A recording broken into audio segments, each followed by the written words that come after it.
Finally দিদি number ওয়ানের call পেয়ে সকাল সকাল রেডি হয়ে বরের সাথে বেরিয়ে গেলাম অডিশন দিতে। তো এখন কিন্তু অডিশনের একদমই অন্যরকম নিয়ম। জি বাংলা থেকে তোমাকে কল এবং ডাইরেক্ট SMS করবে, তাহলেই কিন্তু তুমি ফর্ম ফিল আপ করে জমা দিতে পারবে।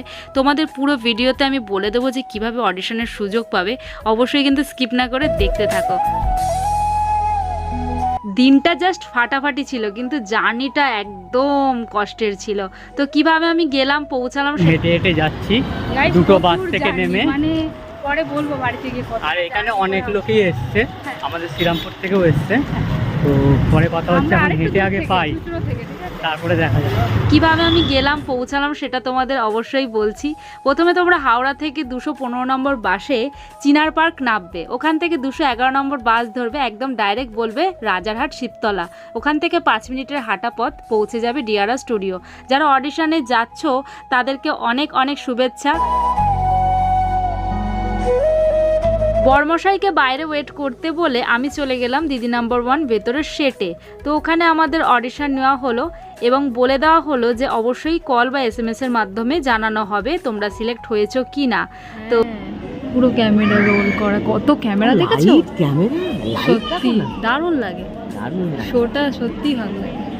জি বাংলার রিয়েলিটি শো এই ভেতরেই কিন্তু হয়, যেমন তোমার দিদি নাম্বার ওয়ান, রান্নাঘর, এছাড়াও দাদাগিরি, এরকম আলাদা আলাদা সেট তৈরি করা হয়। সত্যি ভেতরটা অসাধারণ লাগছিল, তোমাদের সাথে শেয়ার করতে পেরে আমার খুব ভালো লাগলো। বরমশাই বাইরে 4-5 ঘন্টারও বেশি দাঁড়িয়েছিল, অপেক্ষা করছিল, কারণ ভিতরে শুধু ফিমেল ছাড়া আর মেল অ্যালাউড ছিল না। ভালো করছি, কত কেউ এসছে দেখো। সাইলেন্ট মোমেন্টে এখন রাখছে, কারণ ভিডিও করা নিষিদ্ধ, তাও করার চেষ্টা করছি ছোটোখাটো কিছুটা দেখানোর জন্য। জয় বড় মা, বড় মা আছে, হ্যাঁ বড় মা আছে।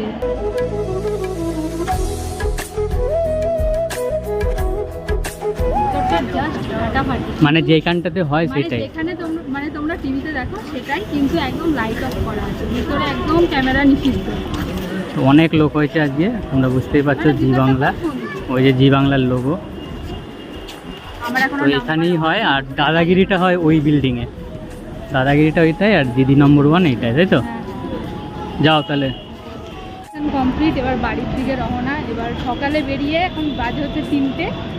তো অনেক ভিড় ছিল, অনেক অনেক সিক্রেট কোশ্চেন করেছে, নিজের জীবনের গল্প, সব কিছু তো বলা যাবে না, গাইডলাইনের বাইরে, তাই ভিডিও দেখলে তোমরা অবশ্যই জানতে পারবে। হ্যাঁ, কেমন লাগলো ভিডিওটা জানাবে। এখানে রাধে রাধেকে একটু দেখি।